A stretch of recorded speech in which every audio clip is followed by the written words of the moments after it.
Alhamdulillah wa syukurillah. Ashhadu an la ilaha illallah wahdahu la syarikalah. Wa ashhadu anna Muhammadan abduhu wa rasuluh. Hari ini atau malam ini kita akan mencoba mengulang berkaitan dengan bab zakat. Ini ada permohonan diulang lagi berkaitan dengan bab zakat. Itu di hadis nomor 621. Jadi di hadis nomor 621. Bismillahirrahmanirrahim. Wa an ibni Abbasin radhiyallahu anhuma anna nabiyya sallallahu alaihi wasallam ba'asa Mu'adan ilal Yaman. Fadzakarul hadits wa fihi anna Allaha qad iftarada alaihim shadaqatan fi amwalihim tukhadu min aghniyaihim paturaddu fi fuqaraihim muttafaqun alaih walabdu lil Bukhari. Wa an ibni Abbasin, dan terima dari Ibnu Abbas radhiyallahu anhuma, semoga Allah meridhoi keduanya. Anna nabiyya sallallahu alaihi wasallam, sesungguhnya Nabi sallallahu alaihi wasallam ba'asa Mu'adan, pernah mengutus Mu'ad ilal Yamani, ke Yaman. Fadzakarul hadis, lalu ia menyebutkan hadis ini. Wa fihi, dan di dalam hadis itu diterangkan, annallaha, sesungguhnya Allah, qad iftarada alaihim, telah mewajibkan atas mereka sodakotan, zakat, fi amwalihim, pada harta-harta mereka, tukhadu min aghniyaihim, yang diambil dari orang-orang kaya di antara mereka, faturaddu fi fuqaraihim, dan dibagikan kepada orang-orang fakir di antara mereka. Ini hadis pertama dalam bab zakat yang pada kitab-kitab tafsir para ulama menjelaskan dalam bab zakat ini adalah satu di antara fardu dalam keislaman yang disebut rukun, adalah zakat, dan tidak kurang dari 29 ayat dalam Al-Quran Allah menyebut dengan kalimat zakat, yang isi zakat itu sebenarnya masuk dengan kategori infak yang wajib, kemudian masuk juga di dalamnya sodakoh yang wajib. Pak, ada nggak sodakoh yang sunnah? Ada sodakoh yang wajib. Seperti apa? Ya, sodakoh yang wajib zakat, kan zakat. Ini sodakoh yang wajib. Apa ya? Seperti apa? Sodakoh tapi wajib.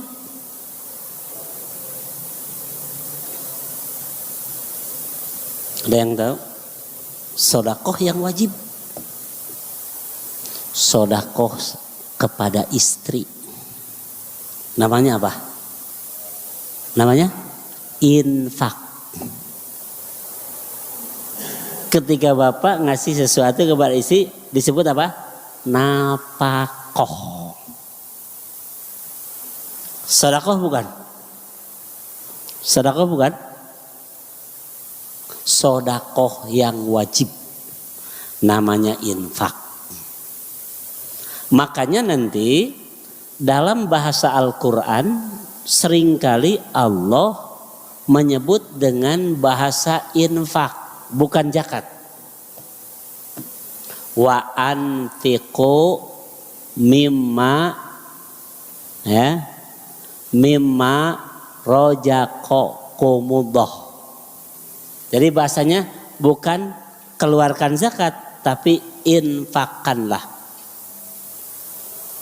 Nah, infak di sini masuk dalam kategori infak yang wajib yang sering diartikan dengan bahasa zakat.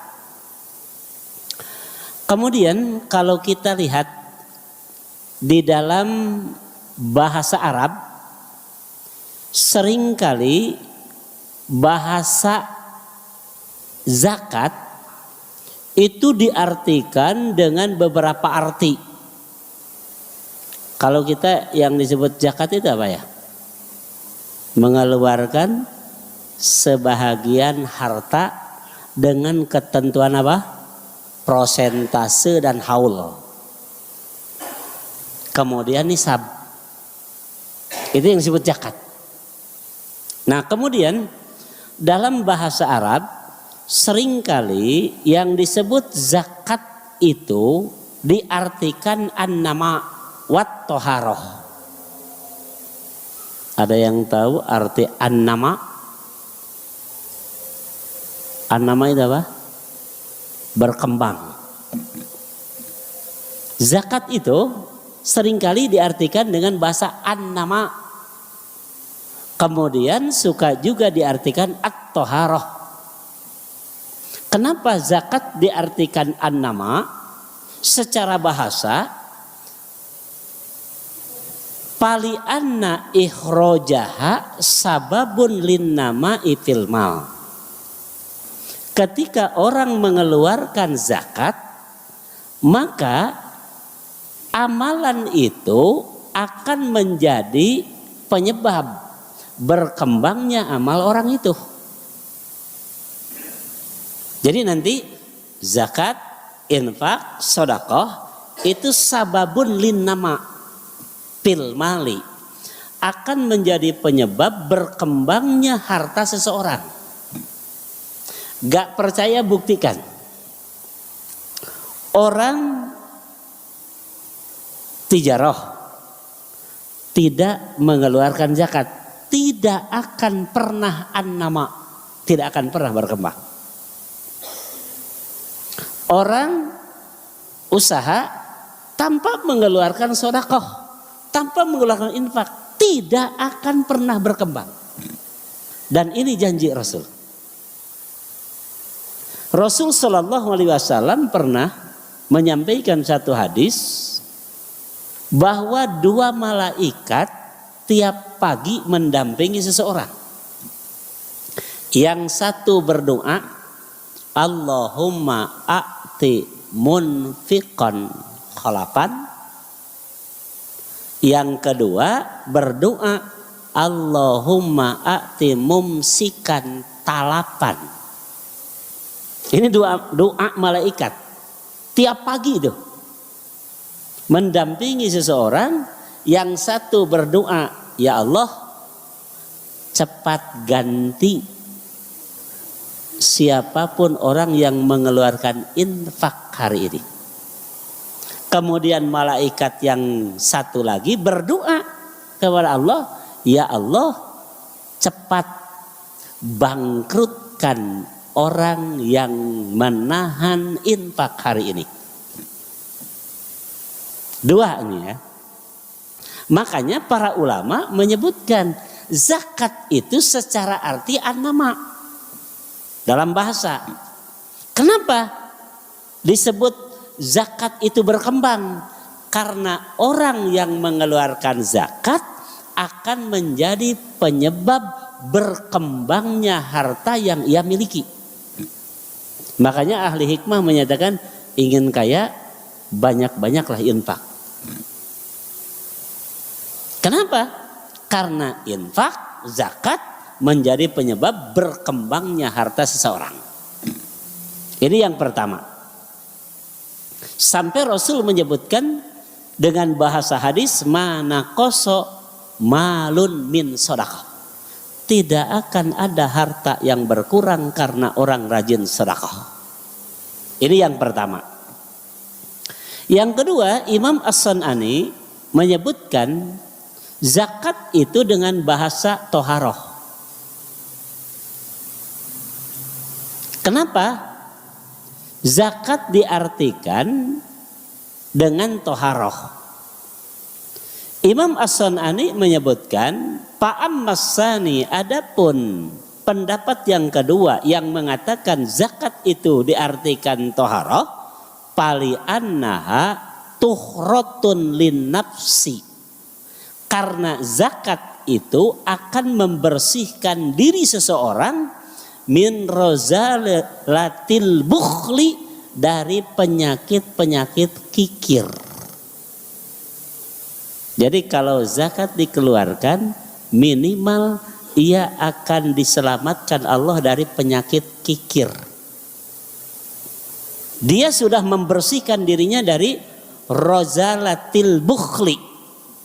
Wa tuhrotun lidzunub, dan zakat itu bisa membersihkan dosa-dosa seseorang.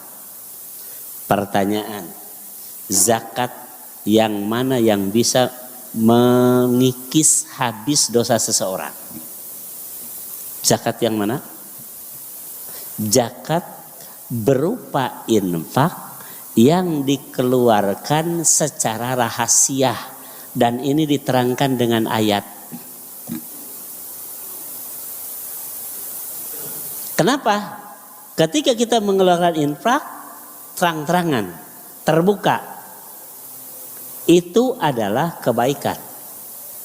Tapi ketika kita mengeluarkan infak sirron, sembunyi-sembunyi, rahasia, selain itu kebaikan baginya, itu akan menjadi penghapus dosa-dosa yang pernah ia lakukan. Di surat apa? Ada yang tahu? Surat apa?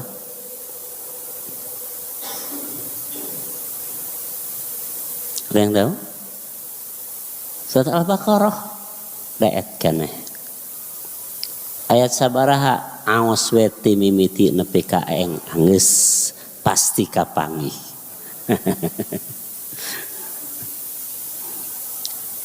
Nanti Allah menjelaskan dengan bahasa pani'imahia. Siapa yang berinfak dengan terbuka, jahrah, pani'imahia, itu kebaikan baginya. Tapi kalau ia mengeluarkan infak sirran, selain kebaikan baginya, maka ia pun akan menghapus dosa-dosa yang pernah ia lakukan. Nah, inilah alasan para ulama menyatakan bahwa zakat diartikan toharoh. Nah, kemudian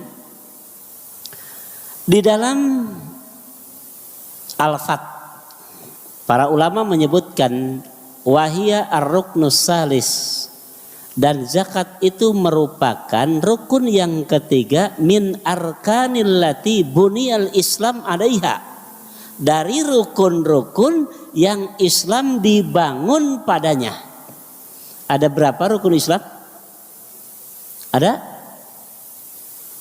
Rukun Islam ada berapa? 5. Kalau syaratnya berapa?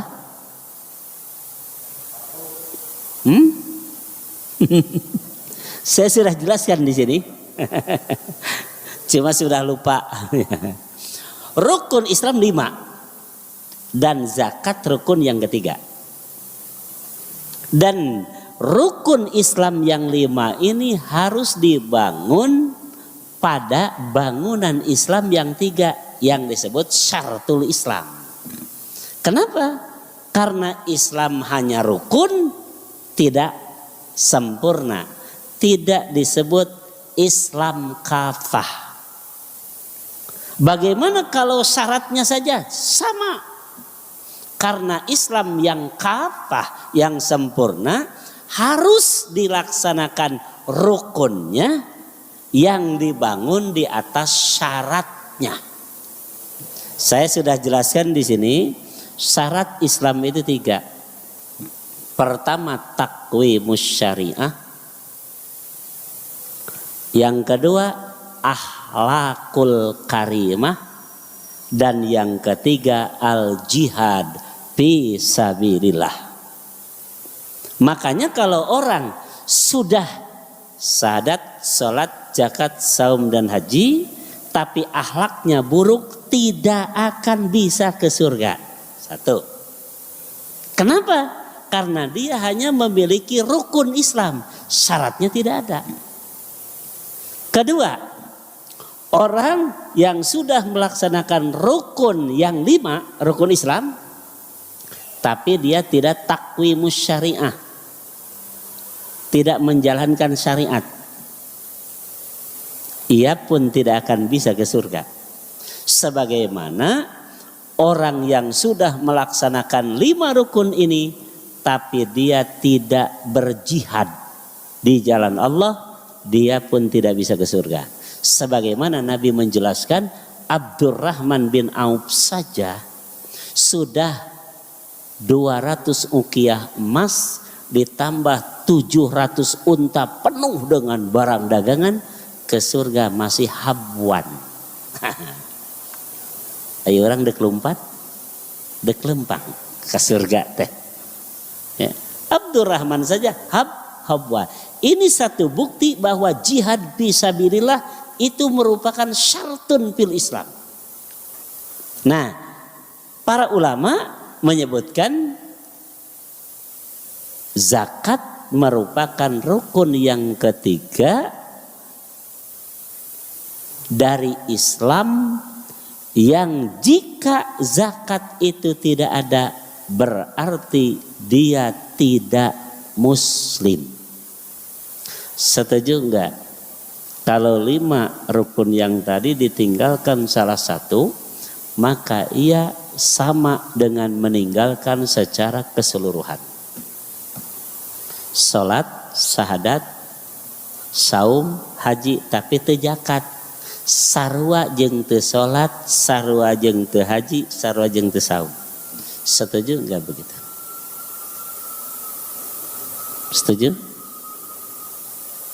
Orang sholat sudah syahadat, sholat sudah saum, malah sudah haji, tapi teu ngaluarkeun zakat, dia bukan muslim.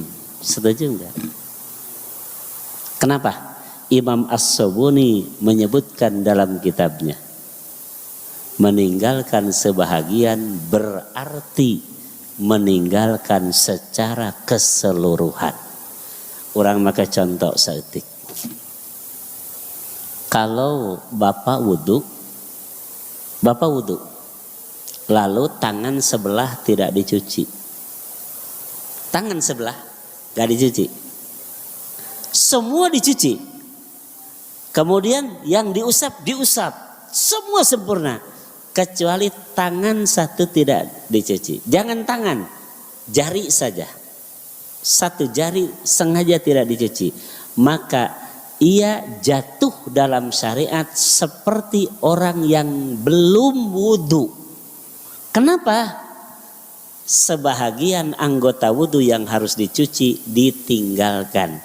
Padahal ngan ukur curug kungkul. Sama dengan tidak wudhu. Kedua, sholat sudah dilakukan sejak takbiratul ihram sampai tahiyat terakhir. Kemudian setelah tahiyat dia langsung selesai sholat tanpa salam. Salam mente lewas, sama dengan tidak sholat. Padahal yang ditinggalkan cuma salamnya saja. Makanya nanti ketika orang sudah tahiyat akhir ya mau salam keluar angin pirage assalamualaikum karika kakenca sakali deui assalamualaikum keluar angin. Nah, lalu dia wudu. Apa bisa mengganti sholat itu cuma salamnya saja? Jolge krediuk assalamualaikum. Anggus bisa enggak gitu? Kenapa tidak? Harus diulang dari takbiratul ihram. Karena Imam As-Sobuni menyebutkan meninggalkan sebahagian hukumnya sama dengan meninggalkan secara keseluruhan. Makanya siapapun yang punya harta tidak mengeluarkan zakat itu sama dengan tidak sholat, tidak saum, tidak haji dan seterusnya. Berat kan? Berat. Makanya zakat merupakan rukun yang wajib dilaksanakan oleh seorang muslim. Jika tidak, Rasul Shallallahu Alaihi Wasallam mengancam. Di antaranya dengan hadis riwayat Al-Bukhari.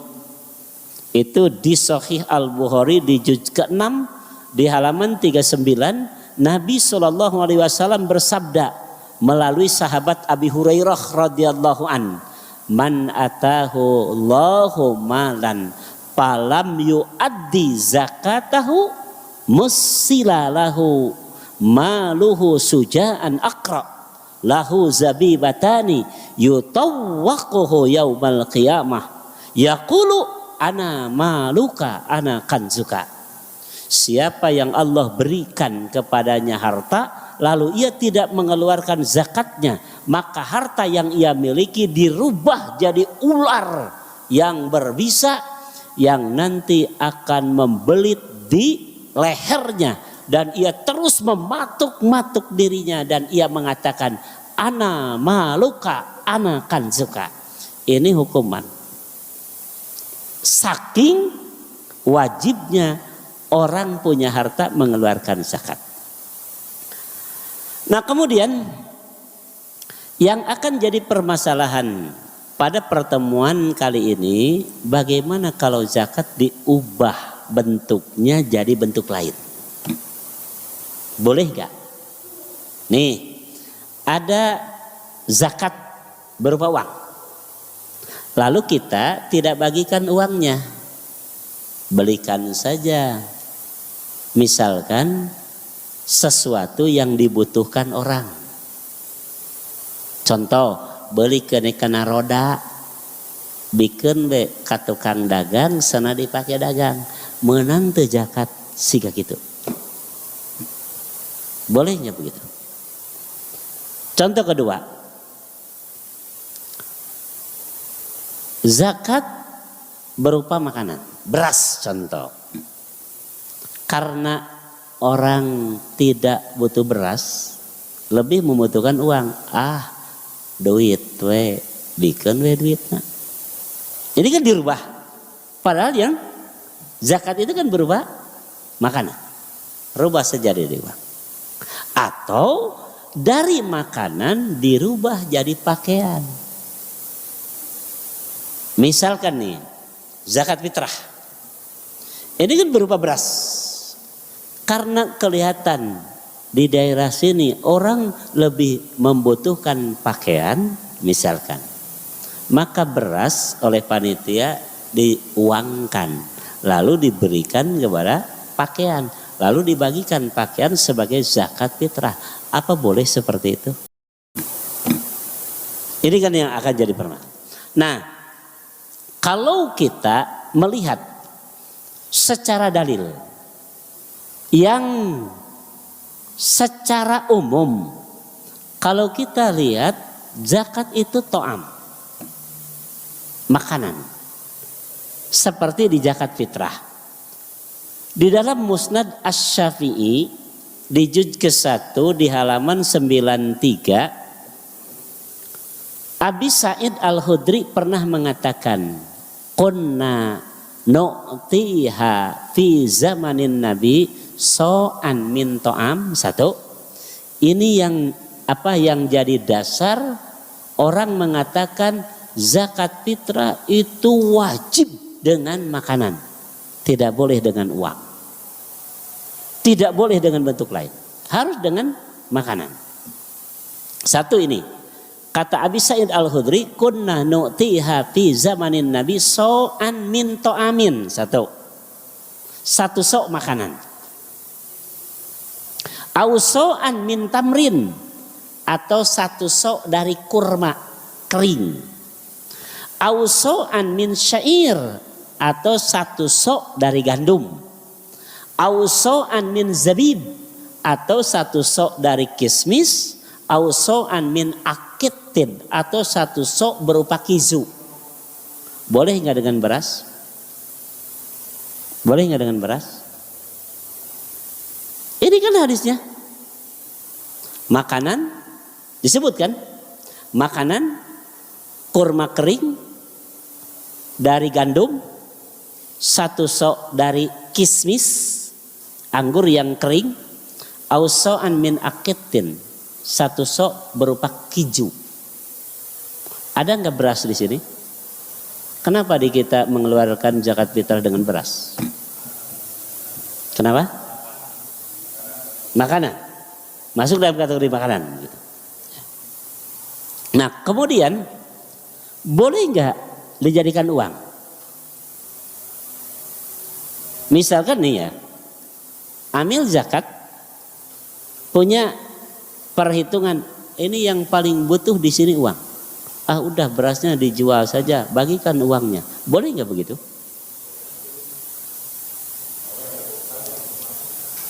Ini kan yang mengharamkan zakat fitrah diganti dengan uang berdasarkan hadis ini. Lalu zakat ditetapkan dengan beras. Ada nggak beras di sini? Nggak ada kan? Nah, oleh karena itu, kalau kita baca di Sunan Ad-Darimi di juz kedua di halaman 1034, kemudian ada satu ungkapan, zakat dibagikan berupa makanan seperti ini terjadi di Madinah dan tidak pernah berubah. Terus saja seperti itu. Hatta qadima alaina Muawiyah al-Madinah. Sampai Muawiyah datang ke Madinah. Jadi satu acan Muawiyah ke Madinah mah terus weki zakat. Nah kemudian ketika Muawiyah datang ke Madinah baru ada perubahan. Dan ini diterangkan dalam kitab Sahih Muslim di juz kedua, Sahih Al-Bukhari di juz kedua, halaman 116. Kemudian di dalam kitab Ma'rifatus Sunan wal Asar di juz ke-9 di halaman 220. Kemudian di Sunanul Kubra Imam Al-Baihaqi di juz ke-4 di halaman 190. Qala Mu'ad li ahlil Yaman. Nah ini hadisnya. Mu'ad pernah berkata kepada ahli-ahli negeri Yaman, kepada penduduk Yaman, "O'toni bi arodi siyabi khamisin au lubsin bis sadaqah." Berikan kepadaku berupa pakaian, berupa gamis atau kain. Bis sodakoti ketika kalian mengeluarkan zakat. Berapa ukurannya? Nilainya? Makana syairin wa dzurrah, senilai dengan syair dan biji-bijian. Coba yang harus zakat dari apa? Dari syair dan biji-bijian. Tapi yang dikeluarkan apa? Pakaian dan gamis.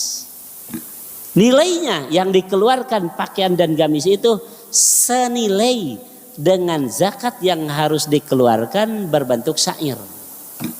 Misalkan harus dikeluarkan 10 kilo. Berapa harga 10 kilo?